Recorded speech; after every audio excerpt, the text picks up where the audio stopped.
Or there's people that have completely checked out of the Bible prophecy conversation. I know this because I'll ask them where they think we're at, and they'll say, well, when I see the temple, I'll check back in. Yeah, Like they're not exactly. even paying attention. It's like Or when I see the heifer. No, but section 4 of Eyes to See, in case the audience are not aware, your book directly addresses the subject of the third temple, how it's going to play into the end days and in what ways. Right. And I want to hear that because I even have friends that are like, I'm not worried about the end times. We're nowhere near. They haven't even built the third temple yet. And I'm like, oh, exactly. They have to be Exactly. Tell us sacrificing about for the that. sacrifices to stop. Yeah. I love teaching and preaching this, and it's a passion of mine because I know what the Hebrew words say. I know what the Greek words say. To me, it's as plain as your nose on your face. But again, we've been so diluted and deceived and watered down with years and years of sticking everything in a box and making PowerPoints and flannel boards back in the day and all that. And then people just adhere to that. And then that's all they talk about. But you just saw that on a flannel board or a PowerPoint, or you just heard that. You haven't read the scriptures. You don't understand what it says. Xerox theology. Listen, I'm just going to give you one example. Messianic Rabbi Zev Peratin and I have been on Skywatch programs, and we've talked about this in depth. We both visited the Temple Institute on the Temple Mount and talked to the people that work there. Zev's got connections to the Israeli military, the Israeli rabbinical courts. He understands, and he's been told, listen, the Temple Institute has enough money to build 25 temples. They have no intention of doing that. It's a money-raising thing, and I'm not trying to say they're all evil. I'm not saying that. It's just they're taking advantage of this frenzy of what I believe is false information that a lot of the church is believing about a third temple. Now, I'll give one illustration from the book. It'll take me just a second to set it up, but this is important. Okay. If you go to the Hebrew, there are two words that are interpreted in the Old Testament as temple. Actually, there's some phrases as well. That's all in the book. But two main words, because those have synonyms in the Greek, exact synonyms. So there's Hekal and Mikdash. Hekal means the building of the temple on the Temple Mount. The Mikdash means the Holy of Holies.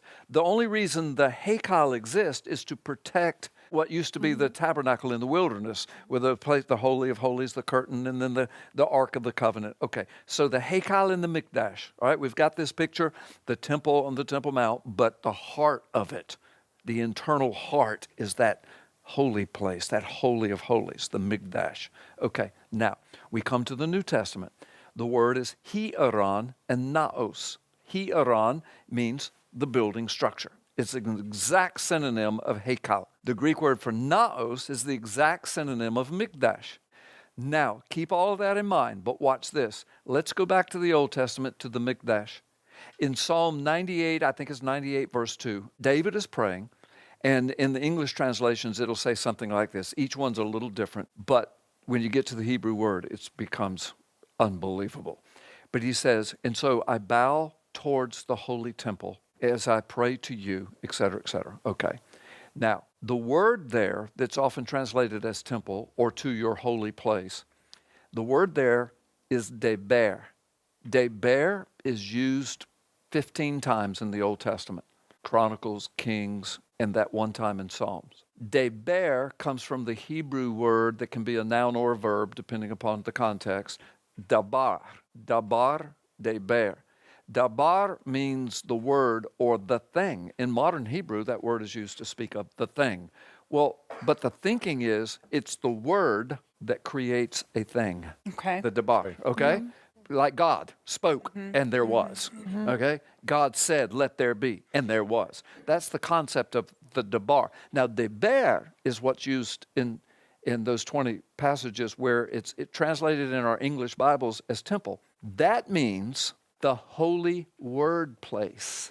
It is a synonym for the Mikdash. Now, what does that mean? The Mikdash is the Holy of Holies. Why? Because that's where God promised he would speak his word to the priest. Moses was the first one that heard from God in the Holy of Holies, in the tabernacle in the wilderness. And then, of course, then Aaron was appointed high priest, and then he would hear from God. You get to the New Testament, and you hear in Luke, Zechariah, who's in the temple, married to Elizabeth, and he's in the holy place, and an angel of the Lord appears and tells him what the name of his son will be. It's the holy word place. It's where God chooses to speak to his priest, to his people, and then the high priest He had to represent that word to the people in the Old Testament days, in the sacrificial temple system. Now follow me. When you come in the New Testament, everywhere you see the word naos, it can mean the holy place in the hieron, but now we know the synonym for it, the nickname for it, if you will, in the Old Testament is the holy word place of God. Now watch. We come to the writings of Paul. He writes half the New Testament, or right at it. All through his books, 9 times he uses the word naos. Only once, actually it's one verse, but twice the word hieron is in it. But so only once does he use the word hieron. He uses that as an illustration when he says, now when the priests go up to the temple, they first must cleanse themselves, etc. He's just talking about that fact. Then he uses the word naos 9 times in his writings. Every single time, here's what he says. Because see, in the English version it says temple. Know you not that your body is the naos of God? You're not your own, you were bought with a price. What did he just say? Know you not that your body is the temple, is what it says. And see, in our culture, we look at that and we say, yes, my body is a temple. I only ate 2 bowls of ice cream last night instead of 4 because my body's a temple.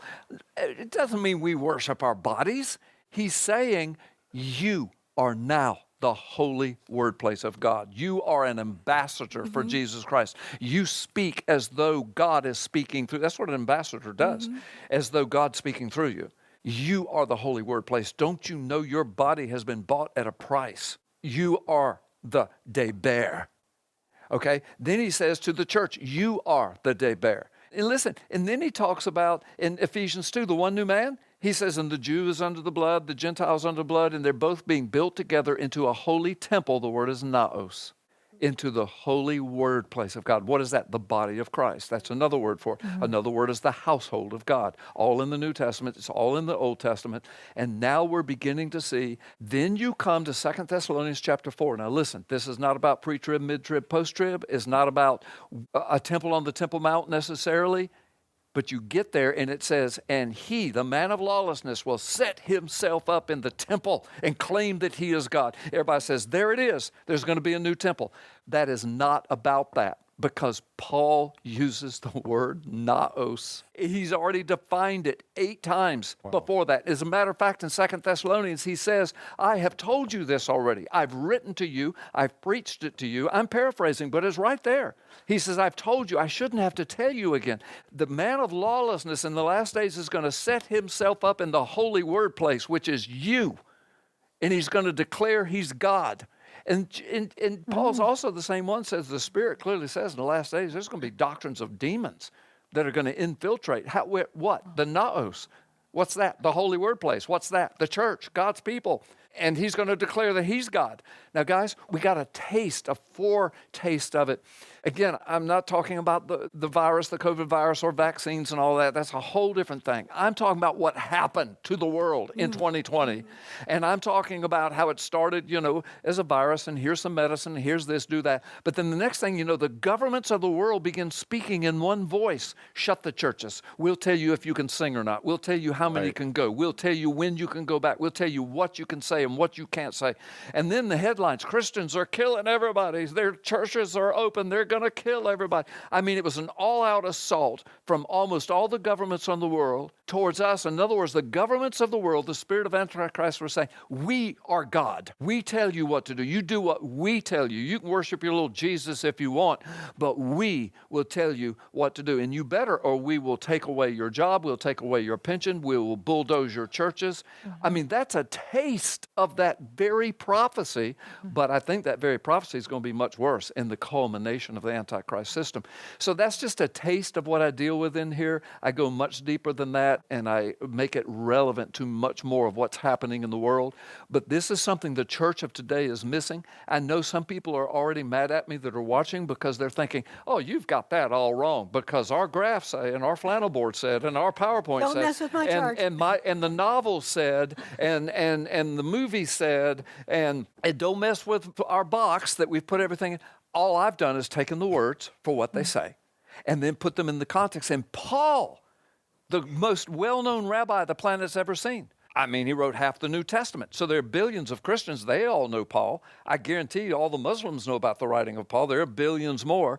And almost everybody on the planet has heard of the Apostle Paul. If they know anything at all about the Christian religion, they will know of Paul. He's the most well-known rabbi that has ever lived. And he says over and over, he never calls the naos, that place inside the temple. Now, here's another little connection. He died in 68 AD. But before that, he was caught up to paradise. He was shown the last days. Paul talks to us about the rapture, the last trumpet, the man of lawlessness. You are not been appointed unto wrath. You're in the light in Jesus. He tells us all of this. He died in 68 AD. The temple was destroyed in 70 AD, and to this day, there is no temple there.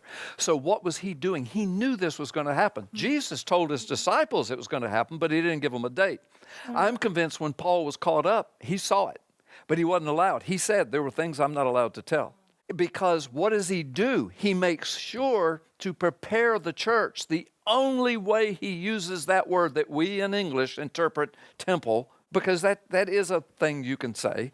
You can say temple, but the word is naos, deber, the holy word place. And 8 times he clearly says, you are the deber. You are the deber. The church is the deber.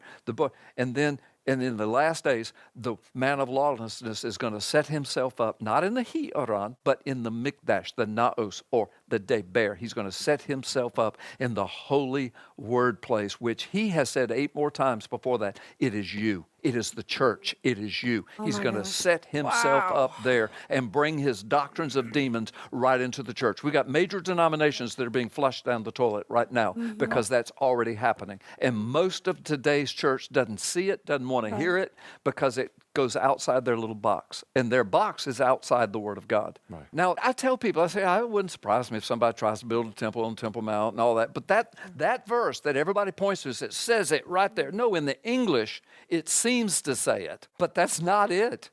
It doesn't fit with everything else Paul taught. It fits with what I just said. Oh my gosh. Perfectly. How many of you feel like you're in church today? Well, this is what we're up against. Hickory Hammock Baptist Church in Milton, Florida. I don't know that they probably do. I was going to say, I don't know that they realize how special They their do. pastor is. Oh, I tell them all the time how special. They know. So they know. I tell them. Listen, no, I don't. I'm kidding. I've got to make this clear. That's going to be clipped out. No, go all that's over right. the internet. They're going to make a soundbite of Yeah. you saying that. Yeah. Oh, yeah. I know. Well, ladies and gentlemen, it's all in the book, Eyes to See by Pastor Carl Gallups. And I would love to just jump in right now and just to reiterate to those people that are listening to this program that, Carl, you have an amazing way of taking all of this stuff that feels really heavy information, everything from the words you just spoke that I can't even repeat them, but you have a way of putting them in a way that even the younger people can understand, 10th graders through the people who have PhDs. You've just now wowed Donna, who in my mind is one of the most solid biblical teachers out there. So I would like to just reiterate that. And so if you're listening to this, I'm just trying to say that buy the book.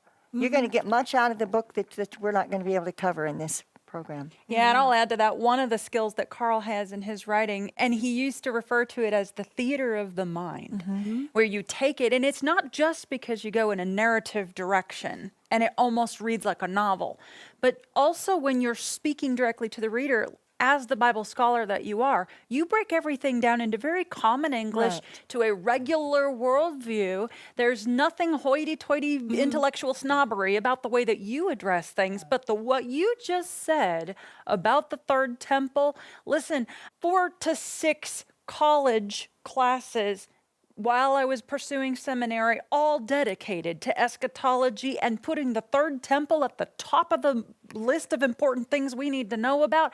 I have never heard what you just said. Everybody that is listening to this is probably in a position to say, I have never heard what Carl Gallups just said. First of all, well, thank you. First of all, let me just say, praise be unto the name of Jesus Christ our Lord, because it's from him and it's his anointing. If I'm able to do any of the things you just said so sweetly, both of you, it's him. I mean that. I'm well aware of that. In the rest of life, I'm pretty stupid.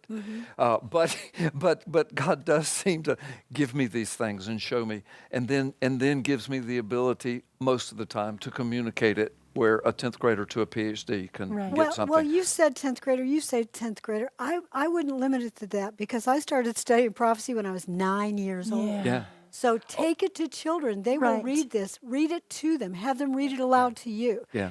Get this into their hearts now.